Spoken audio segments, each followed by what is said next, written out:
Hi friends, I hope you are doing well. Welcome to my channel Learn English with Stories. Imagine waking up in a locked room with no memory of how you got there. As you struggle to piece together the clues, you uncover a truth so shocking that it blurs the line between reality and illusion. In this psychological thriller, one man's desperate journey to escape will take you to the edge of your seat. Are you ready to unravel the mystery? Welcome to Locked In. John awakens in a cold, dimly lit room, his head throbbing with pain and disorientation. He struggles to sit up, feeling the rough, cold concrete beneath him. As his eyes adjust to the darkness, he realizes he has no memory of how he got there. Panic begins to creep in, but he fights it down, forcing himself to focus. The room is small, almost claustrophobic, with a single, flickering overhead light casting eerie shadows on the walls. The walls themselves are bare, save for a few cryptic markings that seem to pulse with an unsettling energy. The air is thick and musty, carrying a sense of dread that clings to his skin. John's initial panic slowly morphs into a desperate curiosity.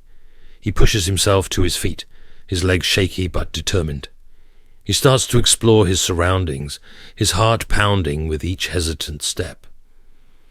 The room's only furniture is a small, rickety table in the corner, upon which rests a dusty, old-fashioned lamp.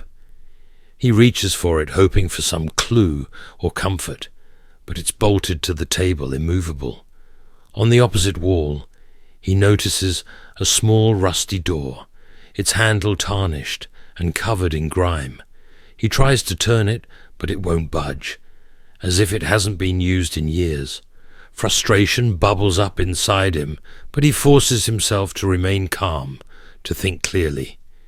He turns back to the cryptic markings on the walls, leaning in closer to inspect them. They appear to be some sort of code or ancient script, and their meanings elude him, adding to his growing sense of unease. As he contemplates the markings, a faint, almost imperceptible sound catches his attention. It's a low, rhythmic tapping, seemingly coming from somewhere beyond the walls. John's heart races, his mind racing with questions. Is someone else here? What do these markings mean? And most importantly, how will he find a way out of this nightmarish place? John notices a small table in the corner, with a few items scattered on it. A broken watch, an old photograph of a family he doesn't recognize, and a notebook. His curiosity piqued. He carefully picks up the photograph, studying the faces of the smiling family. The image stirs a faint sense of déjà vu, but he can't place it. He sets the photograph down and reaches for the notebook, its cover worn and pages yellowed with age. Flipping through it, he finds pages filled with incoherent scribbles and fragmented thoughts. Some of the notes seem familiar, as if he wrote them himself, but the handwriting varies wildly, adding to his confusion and growing sense of unease. John reads phrases that jump out at him. Can't trust anyone. They are watching, and remember the truth. The notes are a chaotic mix of paranoia and desperation, with some passages written in a frenzied scrawl and others in a calm, meticulous script. He comes across a page where his name is mentioned repeatedly, surrounded by cryptic symbols similar to the ones on the walls. His heart races as he realizes these could be clues to his predicament, but the meaning eludes him. As he delves deeper into the notebook, the unreliable narration begins. His mind starts playing tricks on him, making it difficult to distinguish between reality and imagination. He hears whispers, though when he turns around, the room is empty. Shadows seem to move at the edge of his vision, but when he focuses on them, they vanish. The sense of being watched intensifies, and he feels eyes on him, though he knows he is alone. His headache worsens, and he starts to question his own sanity. The varying handwriting styles suggest multiple authors, but the possibility that they all could be his own unsettles him further. Each note seems to tug at a buried memory, yet remains just out of reach, shrouded in a fog of confusion. He tries to piece together the fragments, but they refuse to form a coherent picture. The line between reality and hallucination blurs as John's sense of self begins to fracture, leaving him trapped not only in the room, but also in a maze of his own mind. John's search leads him to a dusty bookshelf filled with old tattered books. He pulls one out, and to his surprise, a hidden compartment is revealed behind it. Inside, he finds a small ornate key and an old-fashioned radio covered in dust. His hands trembling with anticipation, he quickly tries the key on the room's door. It fits perfectly, but no matter how hard he tries, it won't turn. Frustration builds as he jiggles the key, hoping for a breakthrough that never comes. Turning his attention to the radio, John fumbles with the knobs and manages to get it working.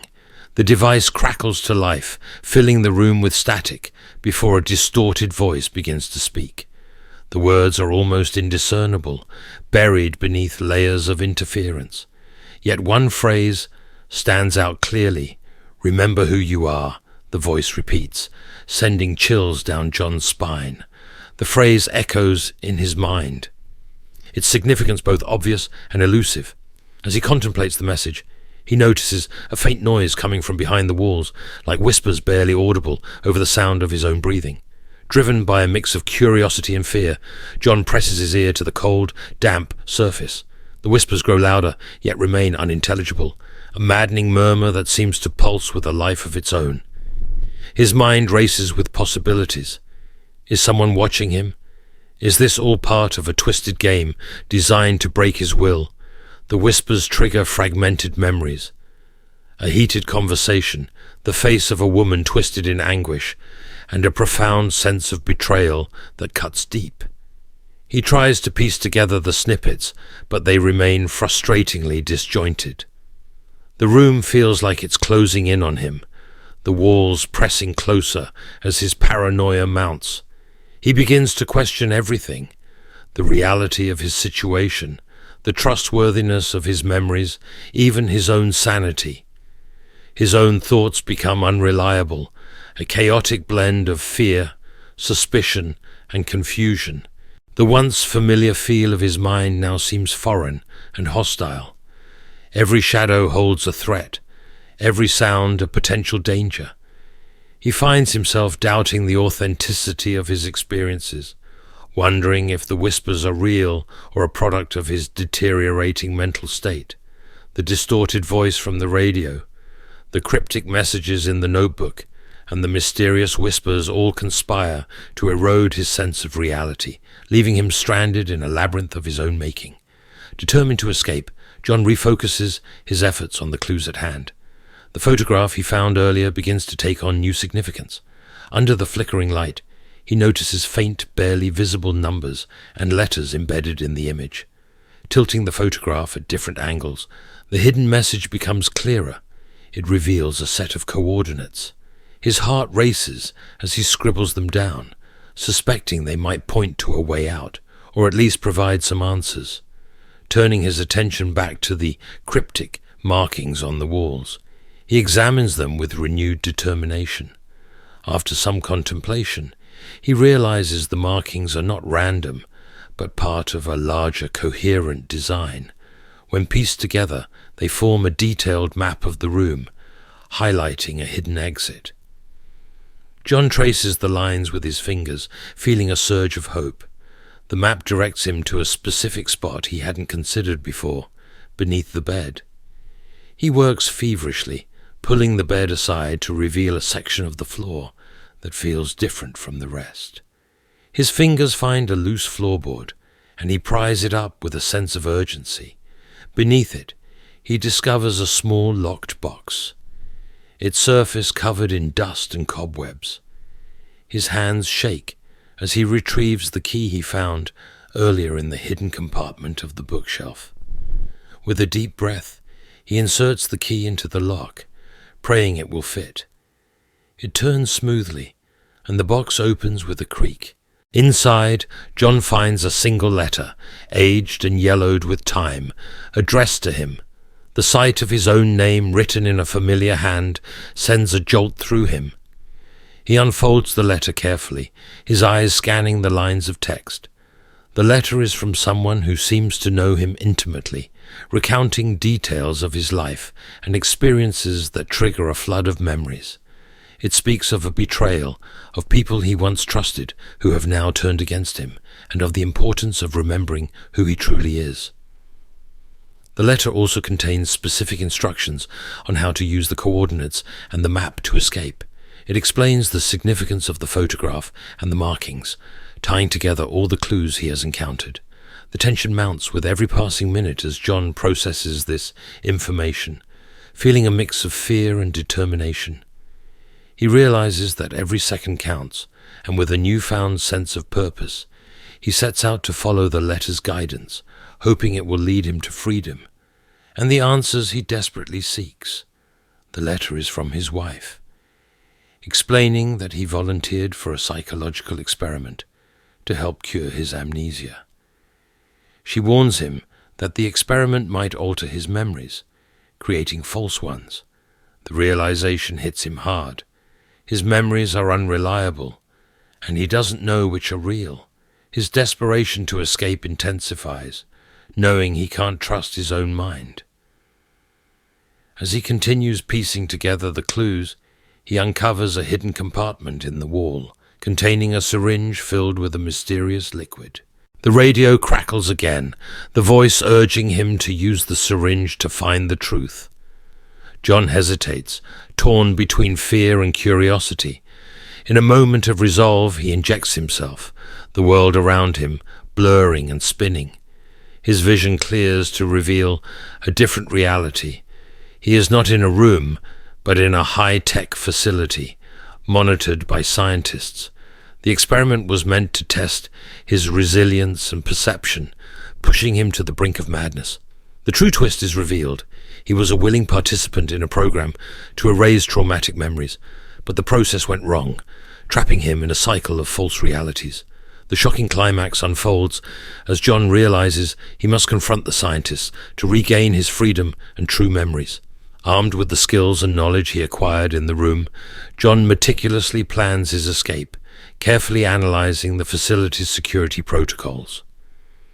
Using his newfound understanding of the map and the cryptic messages, he identifies vulnerabilities in the security system.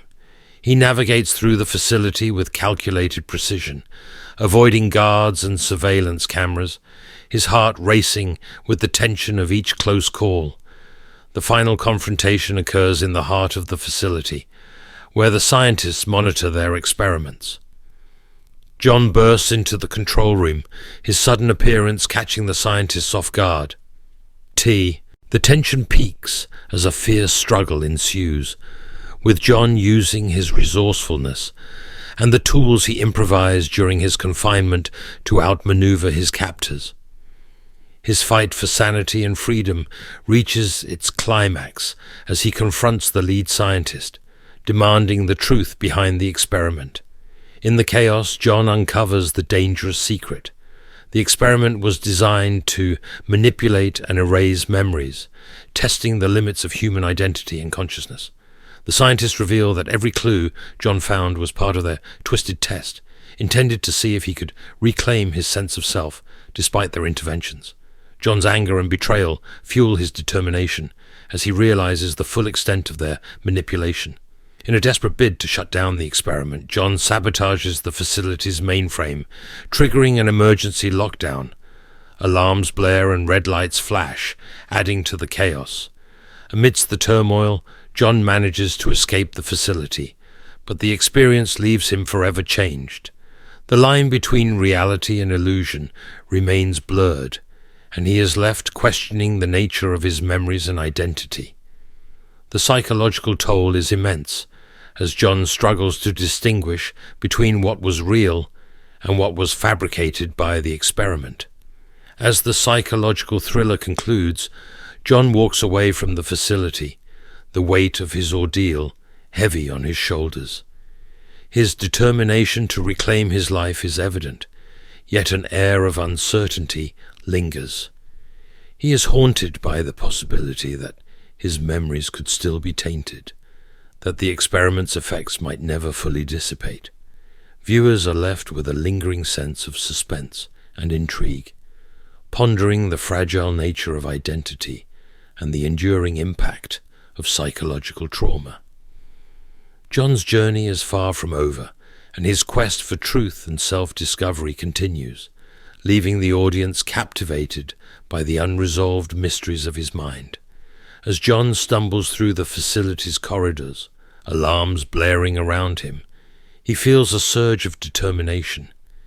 He's been pushed to the brink, but he refuses to be a pawn any longer. He reaches the control room, where a series of monitors display various experiments, including his own. The scientists, realizing their plan is unraveling, attempt to stop him, but John uses his quick thinking and newfound resolve to outmaneuver them. In a climactic moment, John confronts the head scientist, Dr. Carter, who reveals the truth. John was a test subject in a radical experiment designed to erase painful memories and replace them with new ones. The experiment, however, went horribly wrong, trapping him in a maze of false realities. Dr. Carter pleads with John, arguing that the experiment was meant to help people heal, but John sees through the facade, recognizing the ethical horrors beneath. With the facility's security closing in, John makes a final, desperate move. He uses the facility's main console to initiate a data wipe, ensuring that all records of the experiments, including his own, are erased. As the countdown to the wipe begins, John faces Dr. Carter one last time, delivering a powerful speech about the importance of true memories, no matter how painful they are. He declares that living with the truth is better than living in a lie. The data wipe completes just as the security team bursts into the control room. John manages to escape in the ensuing chaos, slipping out of the facility and into the night. The camera follows him as he emerges into the real world, the stars above a stark contrast to the cold, artificial light of the facility. John walks through the quiet streets, his mind a whirlwind of fragmented memories and emotions. He reaches a familiar park and sits on a bench, looking up at the sky. For the first time, he feels a sense of clarity and peace. He knows the journey ahead to piece together his life won't be easy, but he is ready to face it head-on. In a final, mesmerizing moment, a woman's voice calls his name. John turns to see the woman from the photograph, his wife. She rushes to him, tears in her eyes, and they embrace. The emotional reunion signifies hope and the possibility of healing. As they hold each other, John's eyes convey a mix of relief and determination, suggesting that while his ordeal has changed him, it has also made him stronger. If you enjoyed this mind-bending thriller and want more heart-pounding stories, make sure to like, subscribe, and hit the notification bell so you never miss an update. Share your thoughts and theories about the video in the comments below. Thanks for watching, and stay tuned for more twists and turns.